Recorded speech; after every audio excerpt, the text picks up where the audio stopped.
ever feel like your brain is just noisy? Like you've got a million tabs open in your head, constant notifications pinging, endless scrolling, and this low hum of anxiety underneath it all?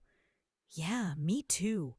We live in a world that constantly demands our attention, leaving us feeling drained and disconnected.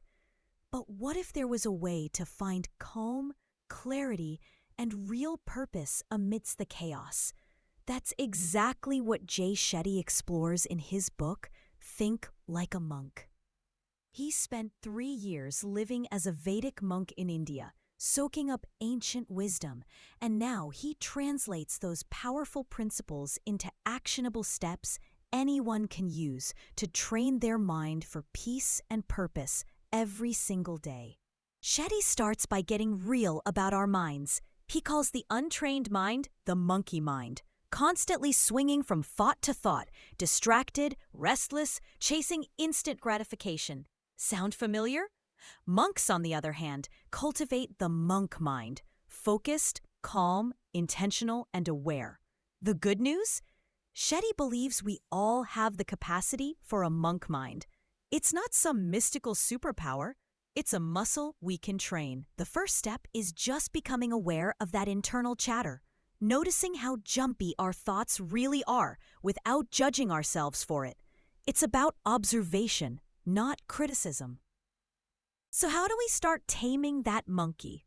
A big part is learning to deal with negativity, those pesky thoughts of self-doubt, criticism, fear, and comparison that loop in our heads.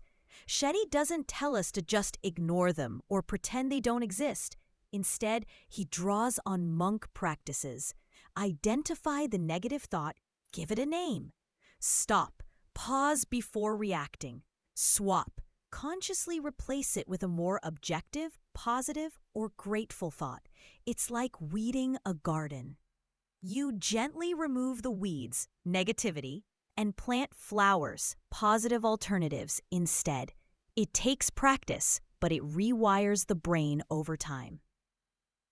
Fear and anxiety are huge sources of mental clutter. Shetty explains that monks see fear often rooted in attachment to outcomes, possessions, people's opinions, or a specific version of the future. When we cling too tightly, we fear loss. The monk approach is cultivating detachment. This isn't about being cold or uncaring. It's about releasing our grip on things we can't control. It's understanding that external events happen, but our internal peace doesn't have to be shattered by them. We can care deeply, act intentionally, but let go of desperately needing things to turn out exactly as we planned.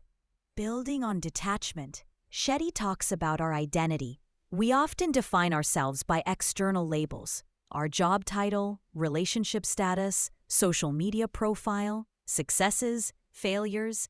Monks learn to detach from these temporary labels and connect with a deeper, more constant sense of self, the core values, awareness, and spirit within. Shetty encourages us to audit our own identities. Who are we really beneath the roles we play? Letting go of rigid definitions frees us up to grow and evolve without feeling like our whole world is collapsing if one label changes, like losing a job. Okay, so we're clearing out the mental clutter. What do we fill that space with? Purpose. Shetty dedicates a lot of time to helping us find our dharma, a Sanskrit word meaning your unique calling or purpose in life. It's often found at the intersection of your passions, what you love, your expertise, what you're good at, and its usefulness, how it serves the world. He provides exercises to explore these areas, guiding us away from just chasing money or status towards finding work and activities that feel truly meaningful and aligned with our deeper selves. Living your dharma brings immense energy and fulfillment. Finding your dharma is closely linked to understanding your core values. What truly matters to you? Compassion, creativity, growth, freedom, honesty? Shetty emphasizes that knowing your values acts like an internal compass, guiding your decisions and helping you live with intention. When your actions align with your values, you feel more authentic and peaceful. When they clash, you feel conflicted and stressed. He suggests actively identifying your top values and then consciously checking if your daily choices, big and small, reflect them. It's about walking your talk. Monks are masters of routine, and Shetty shows why it's so powerful for cultivating peace and focus. He's a big advocate for intentional morning routines, starting the day with activities like meditation, gratitude, movement, or journaling before the chaos hits. This sets the tone. But routine isn't just about mornings. It's about consciously scheduling pockets of peace, reflection, or focused work throughout your day. Discipline, in the monk sense, isn't punishment. It's creating structures that free your mind from decision fatigue and keep you aligned with your purpose and values. Central to the monk mindset is mindfulness and meditation. Shetty breaks these down into simple, accessible practices.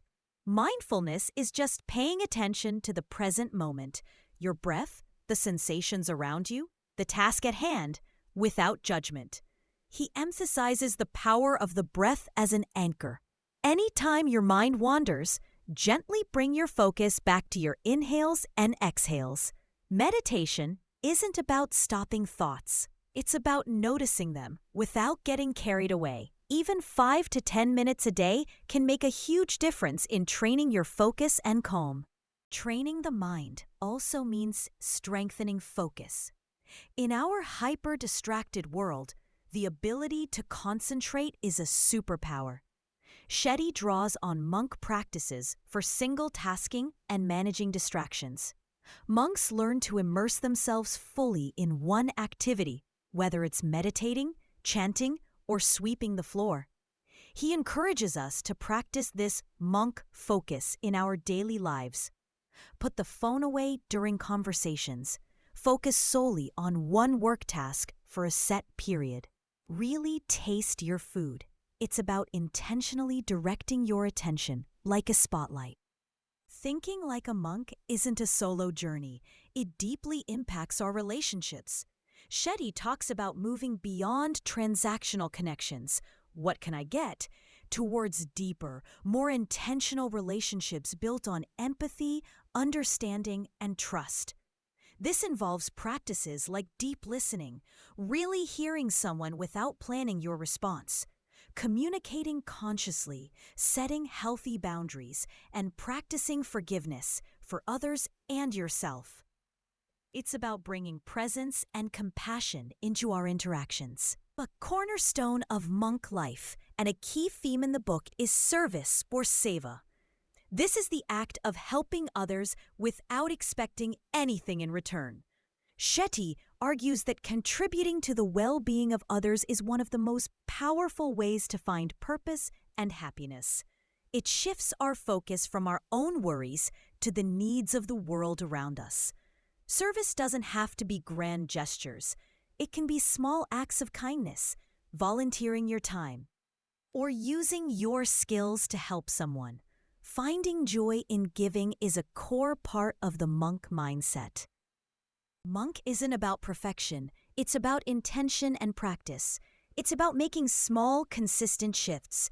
Maybe you start with 5 minutes of breath awareness each morning. Maybe you practice identifying one negative thought pattern. Maybe you consciously put your phone away during dinner. The book provides practical exercises and frameworks, like the spot, stop, swap technique, to help integrate these ideas step by step. It's a journey, not a destination. Ultimately, Think Like a Monk is an incredibly encouraging and practical guide to training your mind. It demystifies ancient wisdom and shows how timeless principles for finding peace, purpose, and presence are more relevant than ever in our modern world.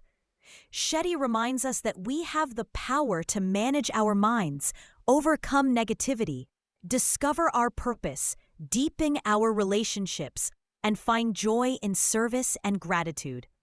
It's about intentionally choosing a calmer, more meaningful way to navigate life. One breath, one thought, one kind action at a time. Ready to train your mind?